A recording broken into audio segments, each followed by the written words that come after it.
Ka kaluar në SPAK çështja në Lushnjë, ku një person i premtoi 50.000 lekë të reja dhe i mori kartën e identitetit një personi tjetër. Sipas prokurorisë së Fierit, është regjistruar procedimi penal numër 485, datë 13/4/2025 për veprën penale korrupsion aktiv në zgjedhje, parashikuar nga neni 328 i Kodit Penal mbi bazën e informacioneve të marra nga Komisariati i Policisë së Lushnjës.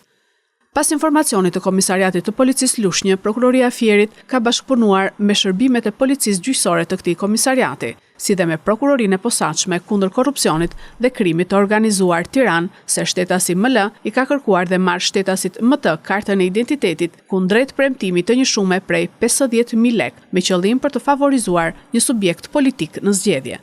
Pas kryerjes së veprimeve të parahetimore, policia gjyqësore në drejtimin e prokurorisë së Fierit ka kryer arrestimin në flagrancë të dyshuarit. Në vijim, Prokuroria Fier ka dërguar në gjykatë kërkesën për vleftësimin e arrestit dhe caktimin e masës së sigurimit personal ndaj shtetasit ML, e cila është miratuar nga gjykata e shkallës së parë të jurisdiksionit të përgjithshëm Fier.